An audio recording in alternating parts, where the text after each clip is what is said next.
students. Welcome to another day, another Thursday to study biology. I am Madam Helen Muthoningari. I teach at the Kaugweni Boys High School. And today we are going to cover Form 1 biology. Our topic will be cell physiology and our focus will be on diffusion. I hope you have a biro and somewhere to write on. You can write the main points. So in this topic, there are things that you should know, or there are things that you should focus on when you're studying. And this is number 1, the definition of terms. Number 2, experiments. Number 3, factors affecting various physiological processes. And lastly, the role of physiological processes. Now, cell physiology is the 4th topic in Form 1, a very simple topic, a topic that is tested, and a topic that is easily understood when you practice it. I will start by reviewing cell physiology, and we're going to define the term cell physiology. Now, cell physiology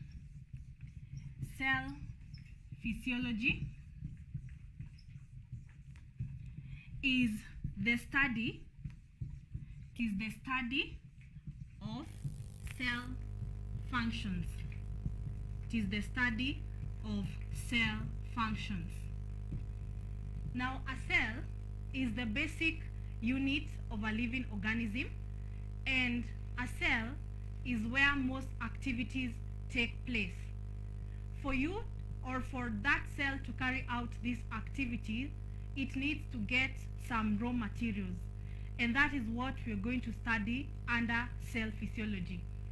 Now, some of these raw materials required by the cell include oxygen for the animal cells and carbon dioxide for the plant cells. Exchange of materials in cells usually takes place through an organelle we call the cell membrane. Exchange of materials usually takes place through an organelle we call the cell membrane. Now, the cell membrane is also called the plasma membrane or the plasma lemma. The cell membrane binds the cell or surrounds the cell. If this is our cell, for example, the outer part of it is what we call the cell membrane. So this is the cell membrane. It bonds the cell. It surrounds the cell. The cell membrane has various properties. These properties are also called characteristics, and it has 3 main characteristics, which I'm going to list down. The first characteristic of the cell membrane is that it is semi-permeable. It is semi-permeable.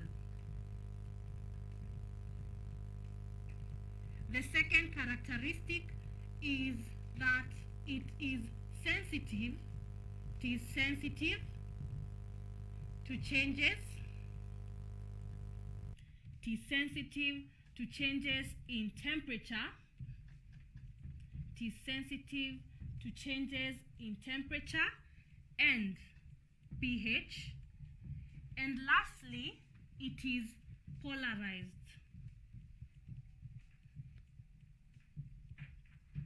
So the main characteristic of the 3 is that it is semi-permeable.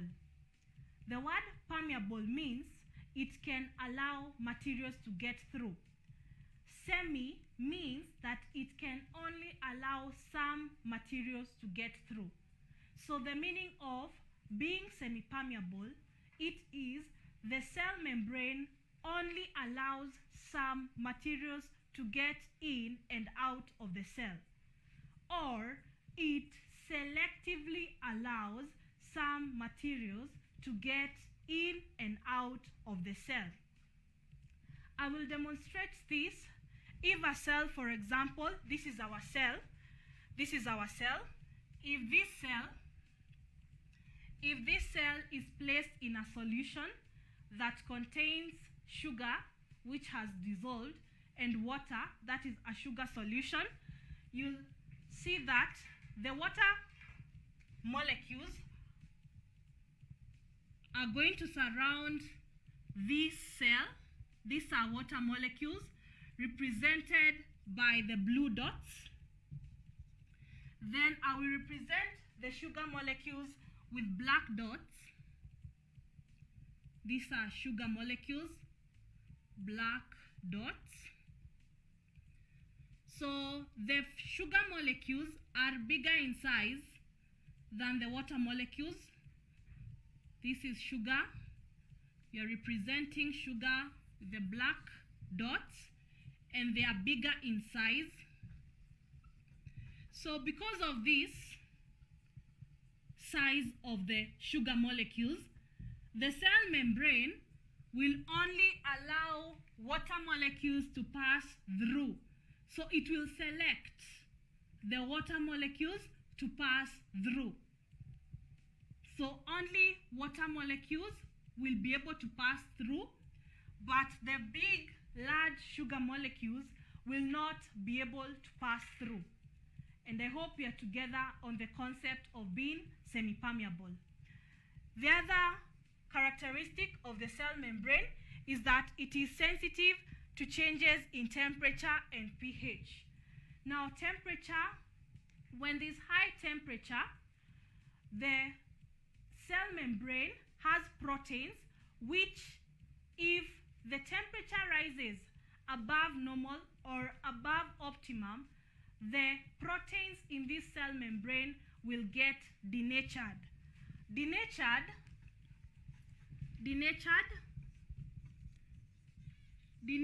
means that the protein will get destroyed. And if the protein in the cell membrane gets destroyed, that cell membrane cannot be able to allow materials to get into the cell, and it cannot be able to allow materials to get out of the cell. The last property of the cell membrane is it is polarized. Polarized means that it has electric charges. The outer part of the cell membrane has positive charges, while the inner part of the cell membrane has negative charges.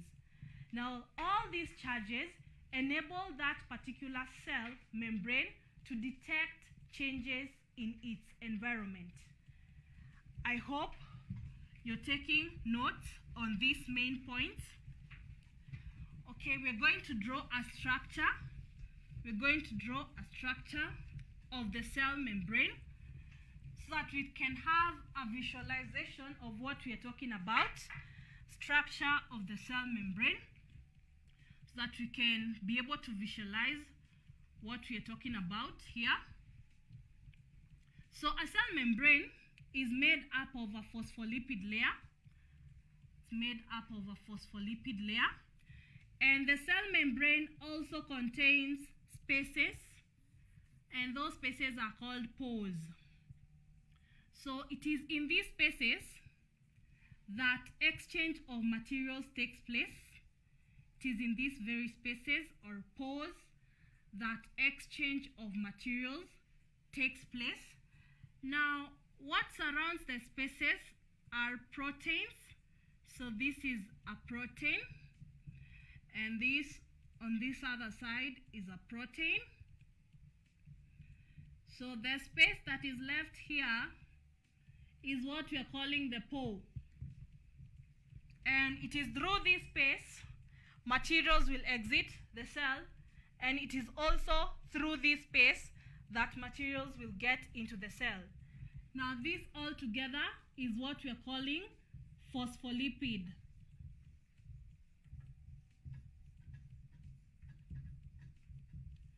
This is what we are calling phospholipid. And as we have said, the cell membrane has electric charges. So this is the outer part of the cell membrane, which has positive charges, and the inner part has negative charges. That is the structure of the cell membrane.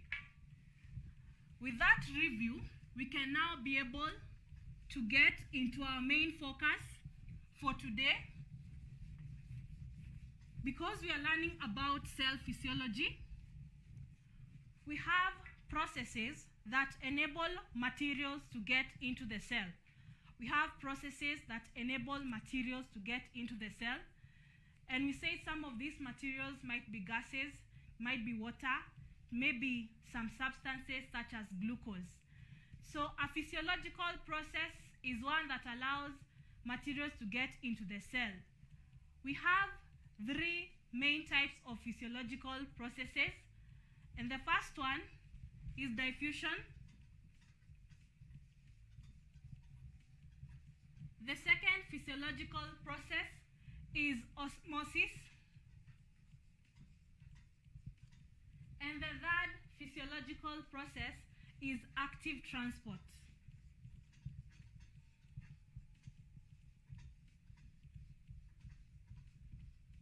So these three allow materials to get in and out of the cell. But today, our main focus will be diffusion. Our main focus will be diffusion. And in diffusion, these are the key areas we are going to look at. Number one, we are going to define the term diffusion. What does it mean? We are also going to define other terms related to diffusion. For example, the term diffusion gradient.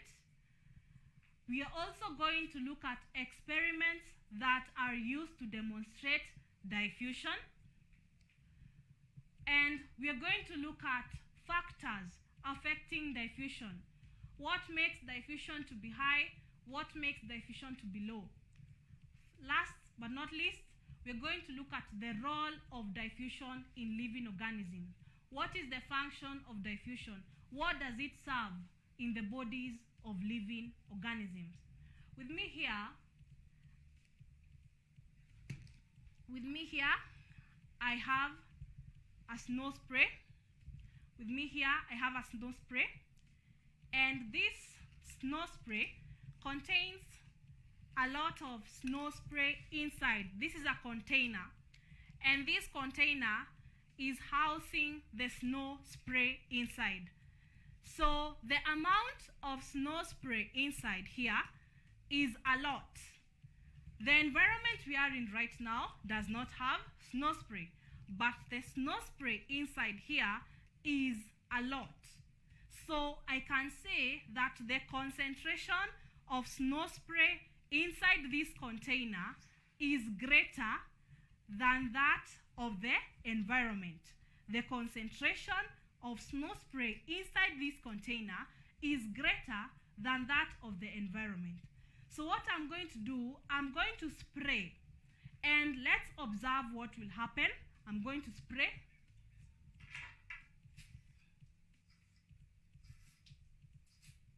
So I have sprayed. So what has happened?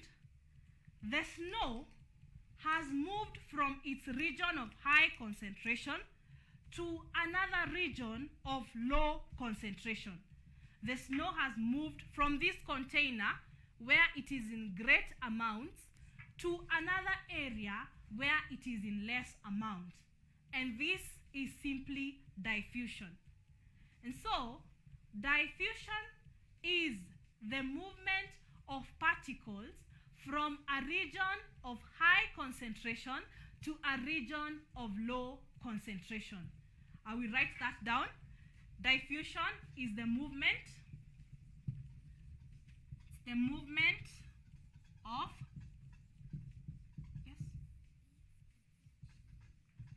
So it's the movement of particles.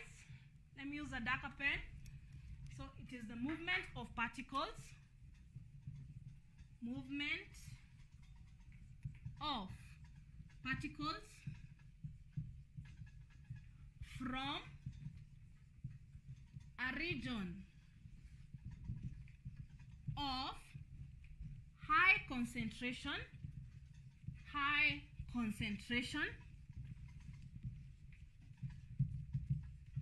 to a region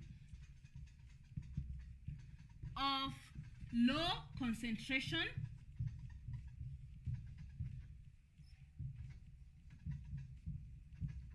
yes, that is the definition of diffusion, that these particles, the molecules, will move from where they are in large amounts to where they are in little amounts. So this brings us to the second concept we are going to define, and that is diffusion gradient. Diffusion gradient. Diffusion gradient. From this definition, we find that we have two regions: the region of high concentration and the region of low concentration. When we talk about concentration, we are talking about the amount. So the amount of particles in one region is high, and the amount of particles in another region is low. There is a difference between the amount in the first region, which is high, and the amount in the second region, which is low. So diffusion gradient is the difference in concentration of particles between the region of high concentration and the region of low concentration. We can write that down, that it is the difference. It is the difference. It is the difference in concentration of particles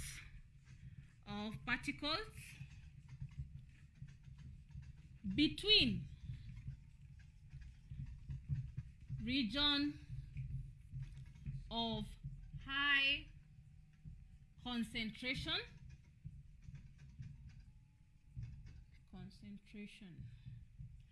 and region of low concentration.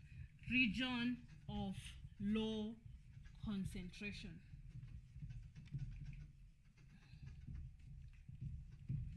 We're going to demonstrate that using our board.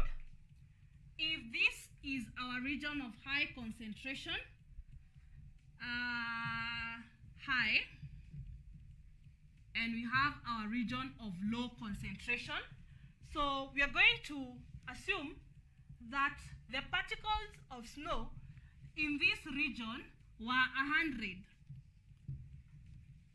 and they spread to their region of low concentration. So let's say the ones that spread were 20. So diffusion gradient is simply 100 minus 20. That is 80. This is what we're calling diffusion gradient. It is the difference in the particle concentration. The high region minus the low region, you'll get that difference. The word diffusion gradient can also be called concentration gradient. Diffusion gradient can also be called concentration gradient. We are done with the first part of our discussion, that is definition of terms.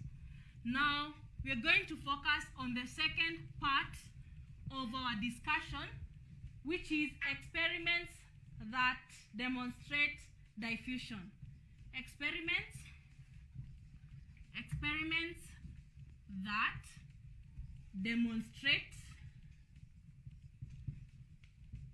diffusion. The first experiment involves a chemical or a compound that is called potassium manganate 7.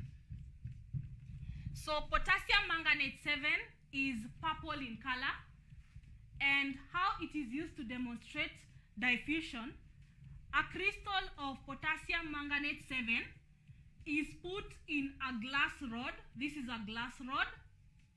This is a beaker, an empty beaker.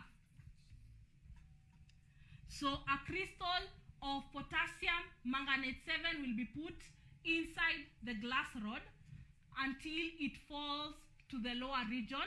So this is the crystal. So after that, water will be added into the beaker. Water will be added into the beaker. This is water. It is added into the empty beaker. Then the glass rod is removed. The glass rod is removed so that this particle remains at the base.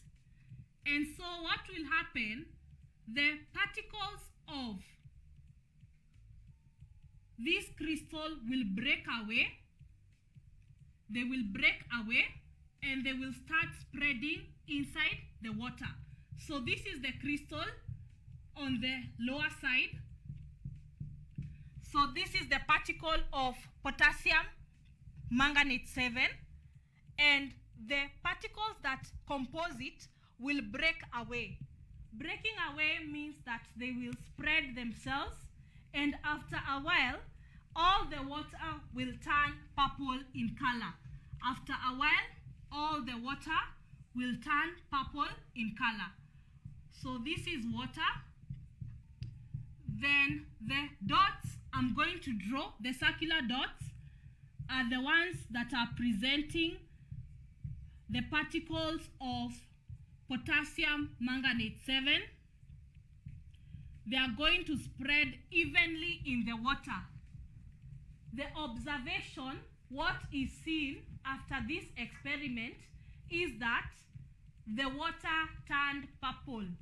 The water turned purple. The explanation for this observation is the water turned purple because the particles that are making potassium manganate 7 broke away from the crystal and spread throughout the water, and they spread through the process of diffusion. What made these particles spread is the process of diffusion. So you can see that every molecule, every particle is moving from where it is in high concentration, that is this point, and it is spreading to where it is in low concentration.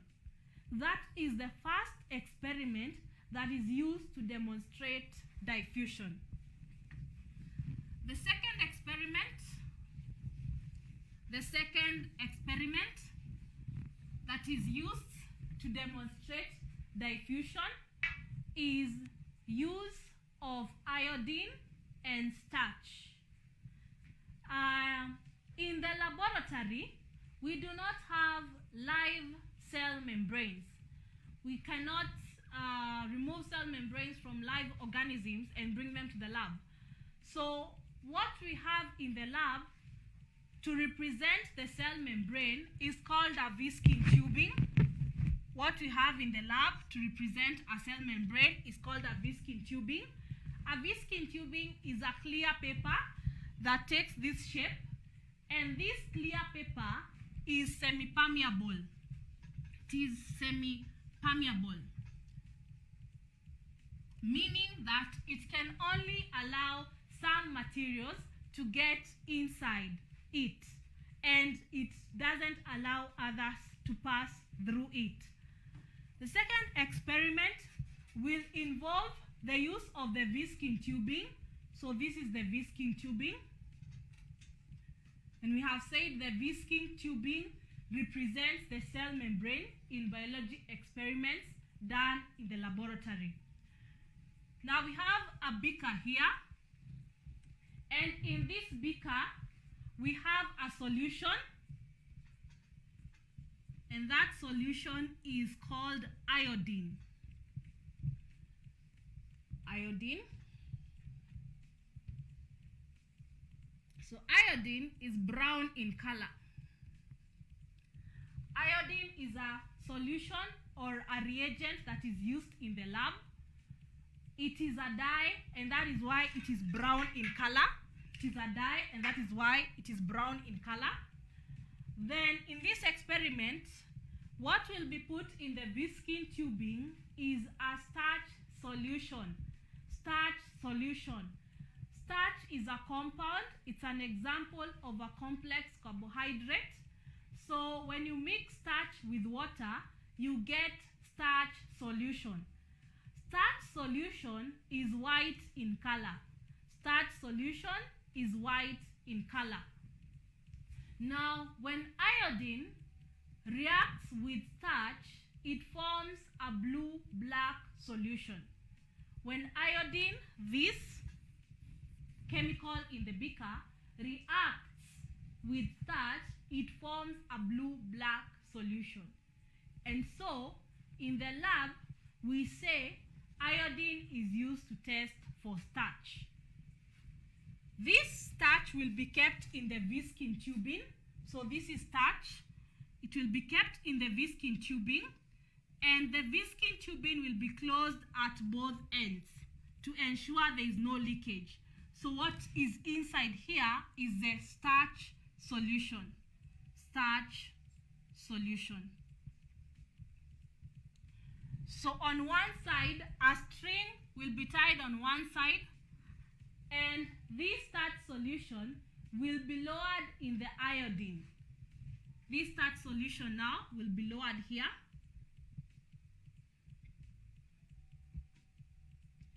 And the experiment will be left to stand for 20 minutes.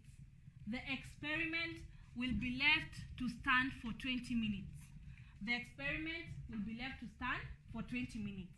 So at the beginning, this is the beginning of the experiment.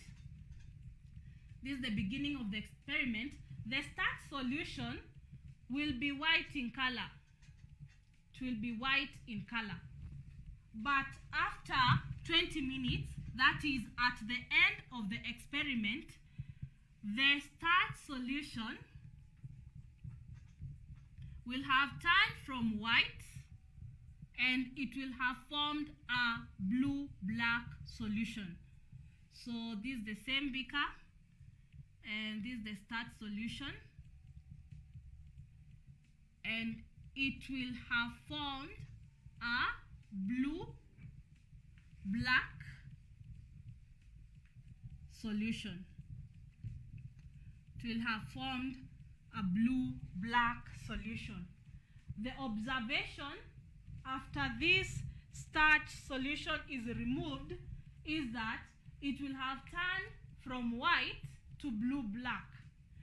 An observation in biology is what you can see. What can you see? If you're given this experiment and if you do it practically in the laboratory, what are you seeing? That is the observation. So the observation will be the starch solution will turn from white to blue-black. And this means that iodine is in high concentration inside the beaker. Iodine is in high concentration inside the beaker. So the molecules of iodine will diffuse into the starch solution, and this iodine will react with the starch to form a blue-black solution. The iodine molecules are greater in the beaker, so they will move from their region of high concentration, which is in the beaker, inside the viscine tubing where the starch solution is. That is, the starch solution is their region of low concentration. So when they move inside through the process of diffusion, this starch will react with the iodine to form a blue-black solution. So that is the second experiment that is used to demonstrate diffusion in the lab. I hope we are together.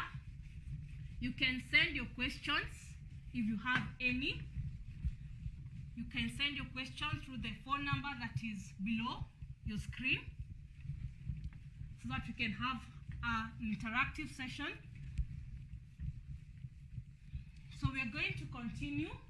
After the experiments, we are going to look at what affects diffusion, what makes diffusion to be fast, what makes diffusion to be slow, what makes diffusion to be higher, and what makes it to be low.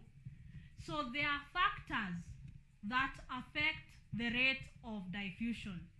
Rate means how fast or how slow something happens. So there are factors that affect how fast diffusion takes place or how slow diffusion takes place.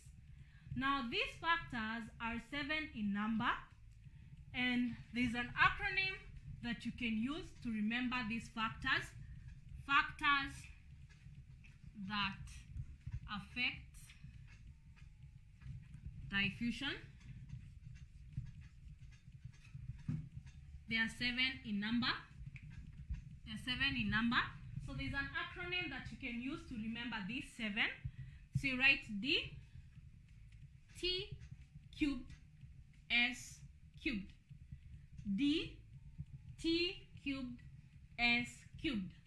So D stands for diffusion gradient. D stands for diffusion gradient. Then T cubed means that T has to appear 3 times. So the first T is temperature. The second T is type of medium.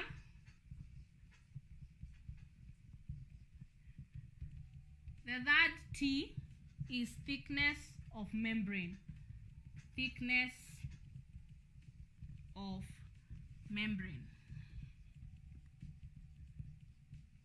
Then we have S cubed.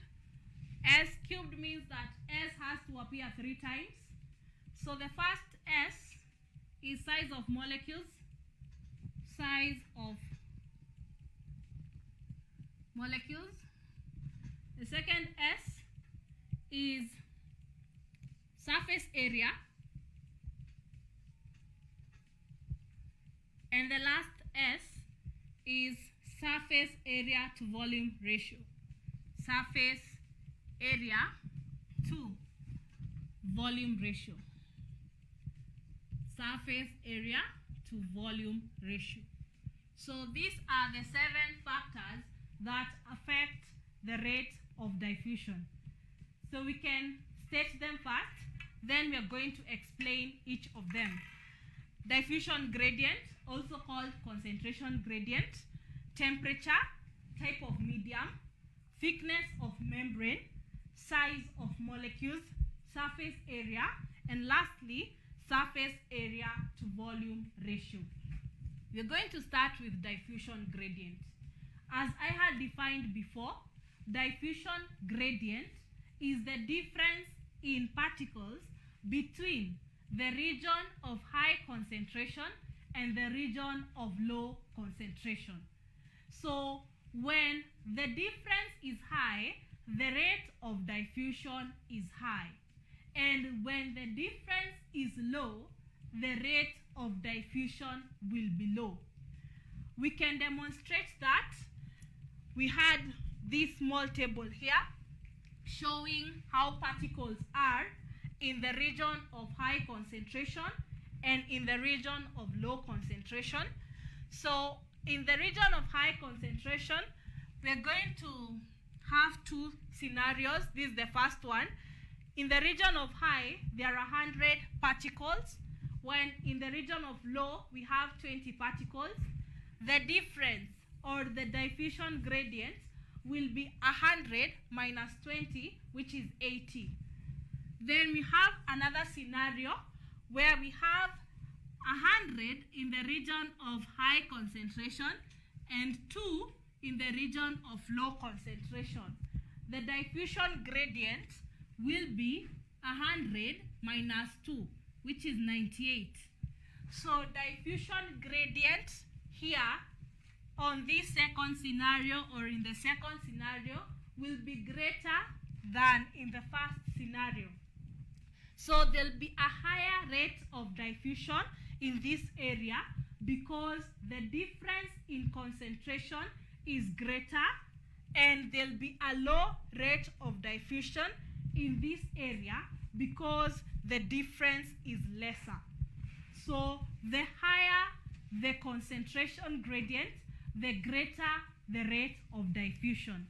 The lower the concentration gradient, the lower the rate of diffusion. So don't get confused. Concentration gradient and diffusion gradient mean the same thing. After that, we have temperature. So temperature increases the energy content of the diffusing molecules. Increase in temperature increases the rate at which these molecules will move. So increase in temperature increases the rate of diffusion, while decrease in temperature decreases the rate of diffusion. Then we have another factor, that is the type of medium. A medium is where something is taking place, or it can be a reaction, it can be a movement. So we have three types of mediums. That is the three states of matter: solids, liquids, and gases. Diffusion does not take place in solids. Diffusion does not take place in solids, but it takes place in gases and liquids. The thing is, diffusion is faster in gases than in liquids. When particles are diffusing, for example in gases, gases can be this open environment because the atmosphere is made up of many gases. So when particles are moving around this area, they will move faster compared to the same particles moving in water. So diffusion is faster in gases than in liquids. The other one is thickness of membrane. Thickness of membrane. Now a membrane, for example, a cell membrane, as we looked at when we were beginning, can either be thick or thin. So we're going to draw two membranes. The first one will be a thick membrane. Thick means that the space in between the both sides is great. Now this is a thick membrane. This is thick. And we have another membrane that is thin. Thin, like this. It is thin. So in thick membranes such as this, the rate of diffusion is slow. In thick membranes such as this, the rate of diffusion is slow. The reason why the rate of diffusion is slow is because the diffusing molecules will travel a longer distance. This distance is long, so they will travel a longer distance to the other side to cross to their region of low concentration. So this makes the rate of diffusion to be slow. Then we have this membrane. As you can see, the size between the length between the far side and the lower side is less. So the diffusing molecules will only take a short time to reach the next region. So in thin membranes, the rate of diffusion is fast. In thin membranes, this is a thin membrane, the rate of diffusion is fast. The other factor that affects diffusion is the size of molecules. Molecules are also called particles. Molecules are also called particles. Molecules are also called particles. Now we have two categories of molecules or particles. We have large and heavy molecules, large and heavy molecules, and we have small and light molecules, small and light molecules. So large and heavy molecules, we can draw big shaded circles to demonstrate this. Large and heavy, they are big in size and their weight is more. Then we have these two unshaded circles to present small and light molecules. So small and light molecules, they diffuse faster than heavy and large molecules. Small and light molecules will diffuse faster. They will diffuse faster than heavy and large molecules. Heavy and large molecules will diffuse slowly due to their size and due to their weight. The other factor that affects diffusion is the surface area. Surface area. What amount of area is exposed for diffusion to take place? We can demonstrate that by drawing two surfaces. We have surface A and surface B. This is surface A and this is surface B. So the first surface is big in size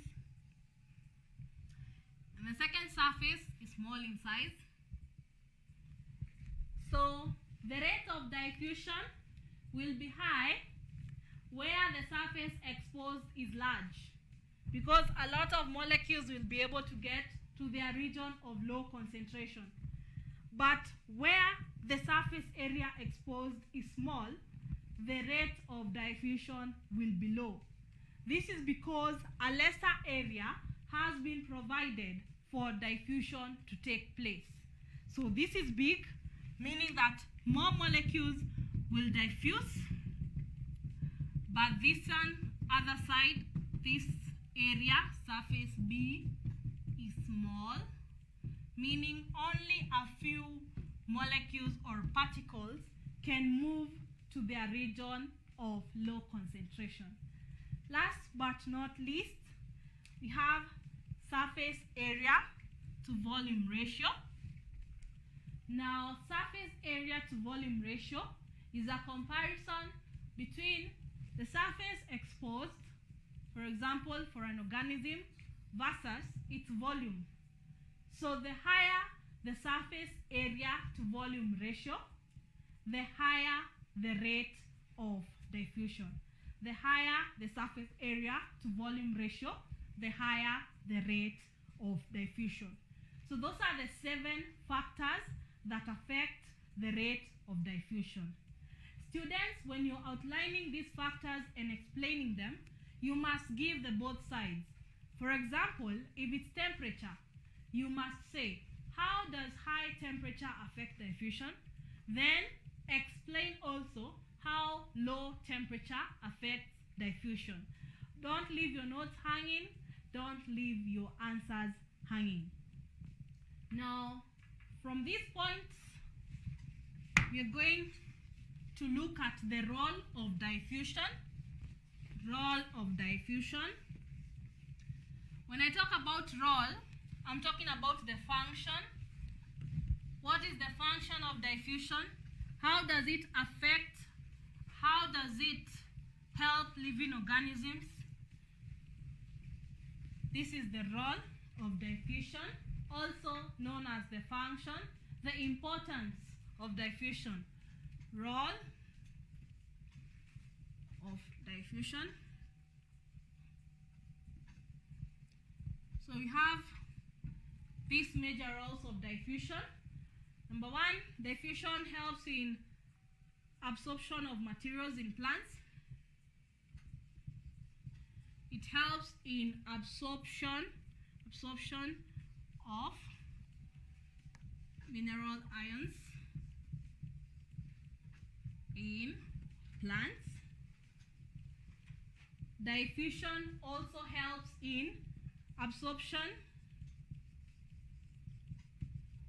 of end products of digestion in the small intestines and products of digestion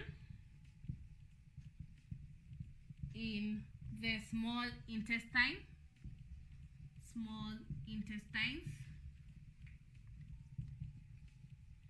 It also aids or helps in gaseous exchange in plants.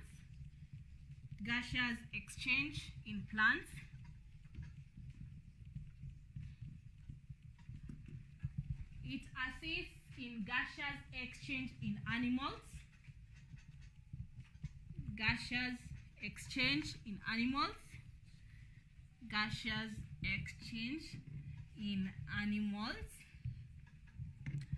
Diffusion also helps in excretion of nitrogenous waste in unicellular organisms.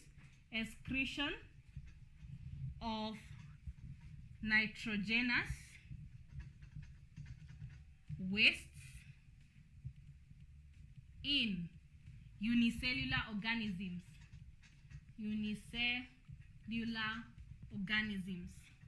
And lastly, it helps in translocation.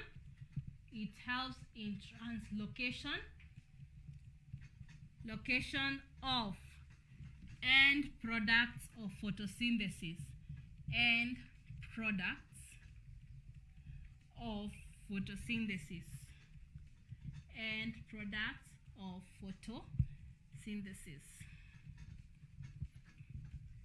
These are the main importances or the major roles of diffusion in living organisms.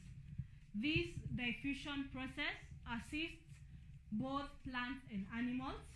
For example, it helps in absorption of mineral ions in plants. Now, mineral ions are found in the soil solution. Soil water is called soil solution. So these mineral ions are in higher concentration inside the soil solution. So what happens? They will diffuse from the soil solution, which is their region of high concentration, and they will enter into the root hairs where they are lowly concentrated. These mineral ions will then be taken up by the plant and used in the body. The second one is absorption of end products of digestion in the small intestines. Living organisms such as mammals, we be specific on human beings, the process of digestion ends in the small intestine. Digestion is the breakdown of complex food into simple substances. The simple substances formed include glucose. So for glucose to be transported into the body, it first has to diffuse from the small intestines into the bloodstream. Then it is then transported to all cells where it is used for processes such as respiration. Another function of diffusion is that it aids in gaseous exchange in plants. Diffusion aids in gaseous exchange in plants. Gaseous exchange is the process where respiratory gases, oxygen, and carbon dioxide pass across respiratory surfaces. Now, gaseous exchange in plants, during the day, the plants take in carbon dioxide gas, which they use for the process of photosynthesis. After photosynthesis has taken place, this plant gives out oxygen as a byproduct. The process that the plant will get the carbon dioxide and the process that the plant will remove the oxygen after photosynthesis is through diffusion. Now, this process is a reverse during the night.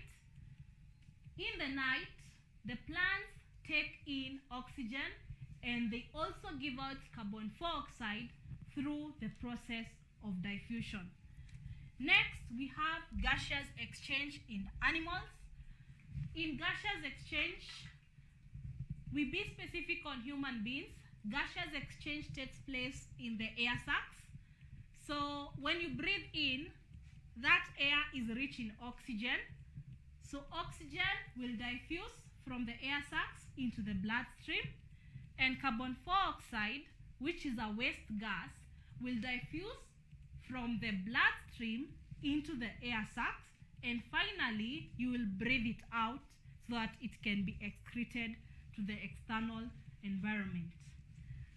We also have excretion of nitrogenous waste in unicellular organisms. Nitrogenous wastes are wastes that contain nitrogen as a component. Unicellular organisms are those that are made up of one cell only. For example, amoeba. So in amoeba, what will happen? This nitrogenous waste is greater in concentration inside the body of the amoeba, assuming this is amoeba. So if this is our nitrogenous waste, it is in greater concentration inside the body, and now it will get out of the body of that amoeba through the process of diffusion. Lastly, we have translocation of end products of photosynthesis. Translocation is the process that end products of photosynthesis, such as glucose, are removed from the leaves and are transported to the rest of the plant. Now, because the leaves are the major points where photosynthesis takes place, this glucose cannot be retained here. It has to be transported to other parts of the plant. So what aids this transportation or this translocation is the process of diffusion. So that is it with the role of diffusion in living organisms. And with that, you can be able to answer any question in diffusion. So I'm going to leave you an assignment. You can tackle this assignment and it will help gauge how much you've understood from this topic, a very simple topic which has had testing even in the main exam. So the following questions I'm going to write on the board are from the main exam. These questions can be brought as short questions, structured questions, and even essay questions. So what is diffusion? A very simple question. So what is diffusion? What is diffusion? You can do that assignment. Yes. Tunamaliza. Okay. All right.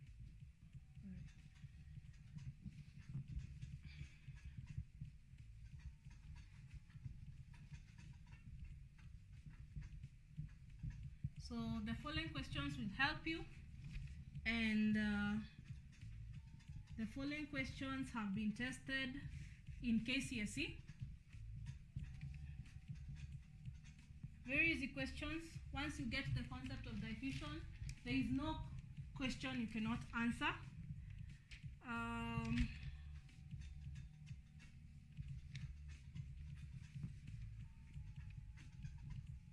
Ensure that anytime you're answering the question on factors, for example, this question number 3, how do the following factors affect the rate of diffusion? How do the following factors affect the rate of diffusion? How do the following factors affect, thank you. So how do the following factors affect the rate of diffusion? Once you get a question on factors, always make sure that you're giving both sides of that factor. I repeat again, if you're given diffusion gradient, what happens when the diffusion gradient is high and what happens when the diffusion gradient is low. Do not leave your answers hanging. Students, do not leave your answers hanging.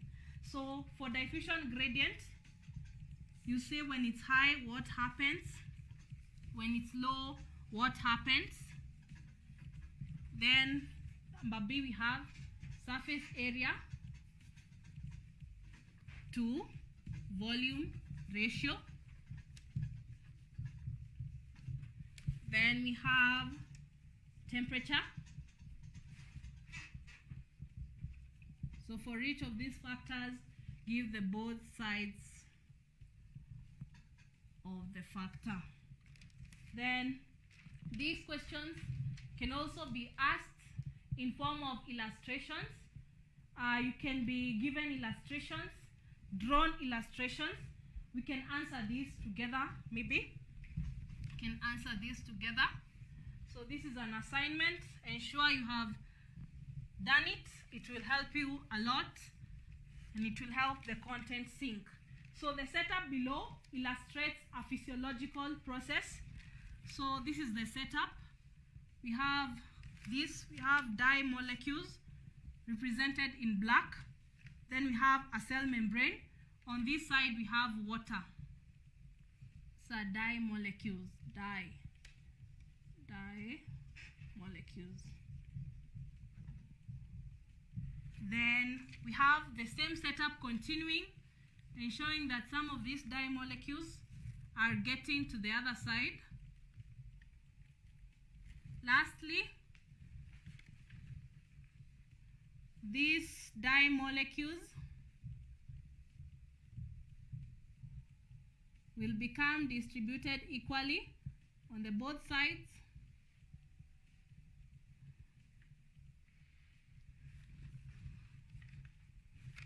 They'll become equally distributed on the both sides. So with this illustration, you can be asked, name the physiological process. Name the physiological process. So how do you know which physiological process is being tested? Look at the movement of the molecules. We have them here at the beginning, then at the continuing of the experiment, and at the end of it. So molecules are moving from one region where there are many in large amounts, this, to another region where there are not many. So that simply shows you or makes you understand that the process that is being tested is diffusion.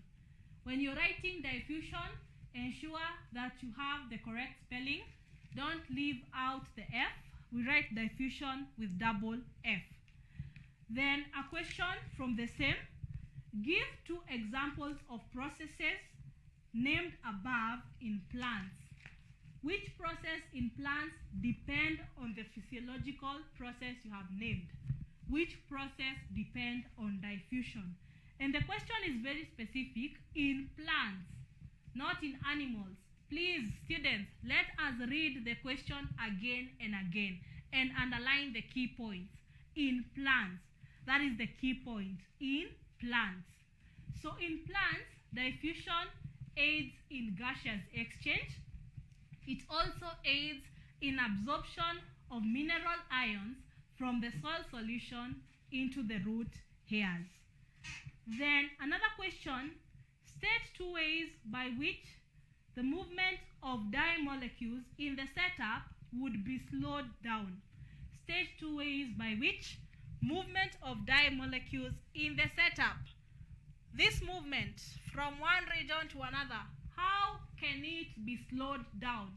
Now this one, they are asking or testing about the factors indirectly. These questions will not always come direct as the ones I've written. Sometimes they can come indirectly. So when you're being asked how you would slow down, how the molecules will now start moving slowly, what can you apply? You are being told to give the factors and also the negative part of the factors. For example, you can lower the temperature, you can increase the thickness of the tissues, you can lower the diffusion gradient. So give your answer according to what is asked. And lastly, this question can be asked as an essay. This question can be asked as an essay, where you can be asked, you can also attempt this, to discuss any 6 factors affecting the rate of diffusion. Discuss any 6 factors affecting the rate of diffusion. 12 marks. Stating the factors alone will give you 6 marks.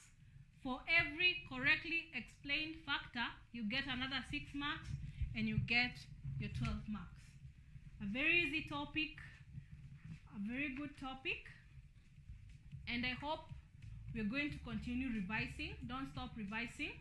After you attempt these questions, don't stop. Continue exposing yourself to more and more questions. I hope you have understood. I am happy to have been here today. Continue working hard, and I wish you all the best. And for now, it's a bye from me.